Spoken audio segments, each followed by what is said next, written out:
Yes, abakunzi ba Star TV uko bisanzwe murambona ndi ngaha ndi kwikanisa ndi kuri eglise ntazi izina ariko nisanze kuri eglise ntazi izina ntazi bigera bikoregwe hano bisigura ko uyu mwanya ndiko ndakora ikintu bita introduction ana kimwenzi ariko nina kimenya nibaza yuko muza kumenya buri kimwe cyose nka Star TV cyangwa Star Boy naje kubabera ijisho ibintu by'ama eglise navyo nzi cyane ariko icyo nzi nuko nzi ko habaho Imana yaturemye twebwe twese neza turi mu Cibitoki cyatuzanye maraza kukimenya mazina yanjye ni Star Boy the Ship kuva muri Star TV ubundi nyene usenga se mu gatondo gusa ega n'abasenga baba bariko baradusengera byose abari vyiza babisa neza cyane isi imiryango idusengera abari fresh so ngira ndabereke rero kimwe mu kintu cyatuzanye hano ndetse kandi kiza cyane kiza gutuma buri muntu wese yishima hano bwa Star TV so reka tubereke buri kimwe cyose kumbure mufate umwanya ino video muyihereza abantu bose ni mwayiraba ariko kandi muze kwibagira kora subscribe kumbure mushobore gushikira ibikorwa bica kuri Star TV no munsi ndi hano ndi pose ndi kumwe namwe za kubaha buri kimwe cyose cyane nari mazige naza mu Cibitoki nakora content mu Cibitoki ariko no munsi naje let's go uko bisanzwe ndi kumwe no mu mubona hano tumaze korana ibiganiro byinshi asanga ari umuririmbyi mpimbazamana cyangwa aririmba indirimbo mpimbazamana ariko no munsi kandi niteka ku muryango we ndetse niteka no ku buzima bwiwe ndetse niteka no ku muryango wa Star TV family kwera ko muri family yo turose abantu bagenda baratera imbere baragrowinga muri ibi nabiriya turaryoherwa kwera ko Star TV bayaguse cyane bikarete muramutse araberewe asa neza cyane ubundi abantu nyene bari muri Yesu canke sometime bishika bagatanga ubutumwa hari ukuntu bitamwe utuntu ugasanga bambaye nyene ibintu nyene bibakwiye ku buryo kugira ubone umubiri wiwe ariko urabamuzo si gusa no mu maso umeze neza cyane uno munsi hari dimanche tuvuga ko wasenze amasaha après midi cyangwa avant midi wasenze senga umwanya wose senga umunsi ikoranire basi tuja mu ikoranire niho ukiza mu gatondo ntanamwe wagiye oya twasenze mu gatondo twongera kandi gusenga kugoroba turamukiza abakunzi ba Star TV muri kano kanya bariko badukurikirana turaramutsa abakunzi ba Star TV aho muri hose ndavuga ngo amahoro y'Imana aganze imitima yabo amahoro y'Imana aganze imitima yabo iyo uri gusenga uhuza ubibuka umwe basi n'umwanya muto ego cyane birashikuka bibuka ukavuga ati kabisa mwambaye neza cyane ariko buri kintu cyose kiba gifite isiguro yacu haba hari impamvu uba wambariye ikintu haba hari impamvu wagiye muri mariage kanaka wambaye neza uno munsi ino myambaga wambaye ni impuzu zinagaragara ko ari nshyashya nibaza ko ari for the first time zambaye bisigura ko iki gikorwa cy'uno munsi kirambaye cyane kuba hari ikigira kibe muri kano kanya kumbure tugishikiriza abakunzi ba Star TV inayo mpamvu yatumye ngerana hano yego cyane uyu munsi ni umunsi mwiza kuri twebwe turanezerewe cyane ni umunsi Imana yaduteye iteka itwemerera ko toba abaprofete international ku mugaragaro ntaguri local prophet ariho local School of Prophet International. Aho ushaka kuzoja guprofetiza hanze mu gihugu cy'u Rwanda. Ngomba mpaga uburenganzira. Mu mwanya muto ndahaga uburenganzira. Kandi bizoronka wangu byoroshye. Cyane gose. Uzogumeyo. Abana b'Imana ngo nibagumeyo biyo baje gutanga.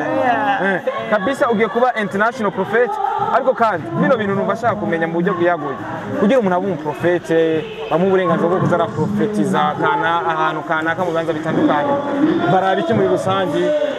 hakwiranwa iki kumbure bashobore kumugira umuprofete kubera ko turamenyera abantu bavuga profete kanaka tukiyumvira ubwo profete bwavuye tukahabona kumbure wowe ubigiyemwo tubwira ati kadusobanurira kugira mbe profete byagenze gutya kumbure dushobore kuronka umuco ibi ni ibintu atamuntu abikugira ariko n'Imana ibikugira ubyisangamwo hanyuma bivanye ko Imana iba yarabiguhaye ari nabyo biva ku Mana kaca bigusaba kwegera abakozi b'Imana hari uburyo bikorwamwo bijyanye no kwigishwa ari nabyo uyu munsi tugomba turangure twarigishijwe bigira bije ku mugaragaro ariko bitavuze ngo twigishijwe kubera ko ngo tutari turibo kuva tukivuka tutaranabaho ndetse twari turibo ni nayo mpamvu no munsi Imana yashimye ko bija ku mugaragaro si ibintu twiga ngo biza bitubeko oya ni ibintu twari turi ariko bidusaba kugira ubumenyi burebure kugira ngo dushobore kuronka ubwo burenganzira bwo kubikora ku mugaragaro. Ndabona handitse School of Prophets International, turashaka kumenya ati birasaba imyaka ingana gute kumbura mu mashuri iyo twumvise ishuri arabaho mu wa mbere mu wa kabiri hoho bikorwa gute kumbure nk'abantu badatahura ijambo prophete uburyo iyo pete ry'Imana uburyo bamwarega ni pete ry'Imana abo ari mu gisirikare si mu gisirikare nta myaka novuga ngo myinshi bitwara bivana n'igihe canke abigisha bamufise kandi bikavana n'igihe c'Imana birashobora kumara imyaka myinshi bivanye n'uko Imana yabishatse birashobora kumara umwanya mutoyi bivanye n'uko Imana yabishatse ntibigira ikiringo. Kritike z'abaprofete ntizibura, turafise bumwe mu bugwi bukunda gukritika abaprofete ariko hariho abarenganywa n'abatarenganywa kubera ko twese ntitwera, hariho abera n'abatera ariko abo batera nubwo bari bake baraza gutuma babandi benshi bera nabo bagaragara nk'abatera. Witeguriye gute ukubona kritike zitandukanye ziza zikritika Prophet Anne Marie Shimirimana izina ryahindutse ntabwo batizwa busha izina ryahindutse ndi wawe ntigere riguma ryarinde ntushobora kubatizwa busha nje narabatijwe rimwe rizima ego wararangije ayo yandi amazina nyene y'ibyubahiro byo kwisi oya ariko je ndi Anne Marie ego narizi ngo mu Prophet birashika nawe bakaca bavuga ati reka tuguye nawe irindi zina nyene ry'ubuprofete nyene bisa iryo ntirishobora kubura mugabo jewe guma ndi Anne Marie kabisa. Uno munsi ugiye kuba prophet ariko kandi hari umugabo witwa Chimamanda akunda kubapinga cyane avuga ati igitsina gore bujyanye iyo kiriko kivuga ijambo ry'Imana ni gake ndavyizera mbona nyene bira aho ngaho kuri we bimeze gute ubundi ubutumwa babutanga bawifuza ko bushika bushitse cyane bawifuza babone no wabutanze bisanzwe amakritike ntashobora kubura kubera ko na Kristo ariko arakora ibitangaza baramukrititse ariko arakiza abagwayi akavura ibimuga impumyi zigahumuka ibimuga bigatambuka kritike yarabaye kandi n'abagore bari bahari gushikaho bamubwira ngo ariko arakora ibintu kusabato ngo ntibyemewe kandi ari Kristo ari nawe yanabaremye rero nanje jewe ndi umuntu asanzwe kritike kuri jewe c'est simple ni ibintu bisanzwe kabisa. Arakana numvise ngo yibayita Eglise de Mere umwana wa Eglise ngo yitwa Mere yibayita Eglise Couleur Divine ariko ngo yavutse ngo kuri Eglise bita ngo Mere oya bro yaba mama oya nagira numve nashambuka ati uyu n'umukobwa okay nungo kabisa cyo numva icyambere na mbere cyo no gufelicita nkaja mu kibanza cy'abakozi ba Star TV ubona ino ntambwe utiye ni ntambwe no vuga yuko no muri mu buzima busanzwe bwo mu rugo nahone muba mwateye imbere cyane ubundi bino bintu warabibona ukiri muto cyane ibintu ugiye kubona umaze gukora kubera ko ari umuntu yamuye Imana byari bindimwe narabibona ubundi nibirashika wumva umenga wotirigana bivanye of course usa neza kuri look yawe reka nabivuga no mu mutima peut-être ushobora kuba uri mwiza urati mbasi nabantu barakwihenda ko umwana ni mwiza umukobwa ni mwiza batazi kuri kurigira ubu prophet no tugaragaza ubwiza bw'Imana no tubitwaye ibyo twe tugaragaza ubwiza bw'Imana ibindi nabyo urumva ntabwo babitureba hari umuntu yagenze niko tugaragaza ubwiza bw'Imana hari umuntu yabwiye ngo utoga ngo ni icyaha ngo kubera ko mu mubiri Imana yaguhaye ngo yabisaba kugumuhoza kwaguma ufise isuku uwo muri yakubwiye koza ntiyakubwiye koza mu bijyanye n'amazi ni ukuboza mu bijyanye n'ijambo ry'Imana no kwihana hari imvugo zivugwa ziri mu mubiri mugabo twinjiye mu bijyanye n'umwuka uca usanga batakubwiye koga nk'uko ubizi ari ukoga kugira ngo wewe muri wewe witunganye kumbe wejeje koga n'ukwezi kabisa. Hagiye guhinduka iki mu buzima bwa Anne Marie ugerageje kuraba uburyo wari usanzwe ubayeho cyangwa ubuzima bwawe uburyo bwari bwifashe hagiye guhinduka iki ikigiye guhinduka nuko tugiye gukora cyane gusumba uko twari turi kubera ko tugiye kwakira ubundi bushobozi budasanzwe busumba ubwo twahora dufise kubera ko iyo Imana igushize ku mugaragaro nuko iba yiteguye kugukoresha bivuze ko tugiye gukora cyane gusumba uko bari batuzi ubundi mu profete yajeje iki muri ino si y'Imana hari ukuntu ndavyumva nyene umumenga ashaka kumenyesha jeje hano umuprofete ni umukozi w'Imana Imana yahezagiye ikamuha amaso yo kubona ibyo muri kazoza n'ibyo muri urabonekerwa urakunda kubonekera navuze ngo ni umuntu ubona ibyo n'ibizoza n'ibyahise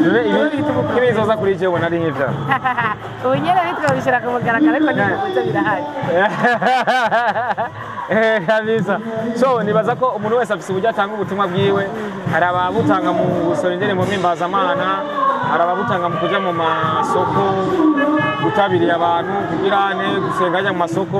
wese uburyo twari tuzi bugaragara bwari uburyo bwo gusora indirimbo mpimbazamanana ariko no musikiye kuzura profetiza kumbure gutanga ubutumwa bwiza hanaha ukoresheje iyo garado hawe n'Imana y'ubuprofeti no musi no bwayo twe twayiguhaye kandi bizogora ko twikwaka abayiguhaye ni badatuze ubundi nuzoyiva hari ni ruta profeti kumva kuruta ubuprofeti nuguharanira kuja mu ijuru nicyo kirutitse twese tuzokwisange mu ijuru agisi ni Imana ni ya Satani isi yaremwe n'Imana ariko iri ku bikorwa bya Satani uyiganje cyane ni Satani ariko umuntu nta kuntu yoza arabahabiri tukaba ku isi no mu ijuru nibyo ukunda kubera ko Kristo naratwemerera aracaturindiriye naratwemerera kabisa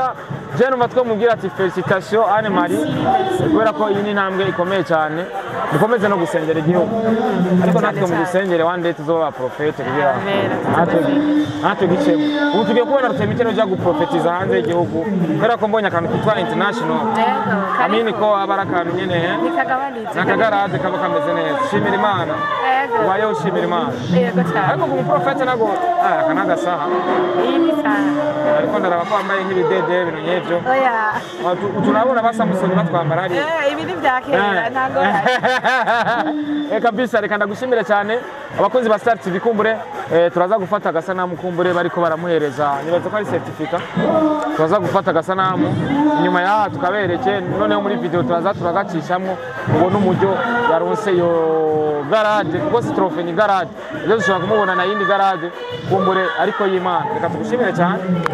muheza giko amen thank you so much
Unapendeza. Wow, unaperewe. Unapendeza. Unaperewe sukuri. Aujourd'hui, utapokea kitu kipya. Je vous dis la vérité. Mungu anahitaji atende jambo. Macho yenu itaviona. Familia zenu zitaviona. Mafanikio mapya mtayaona.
Listen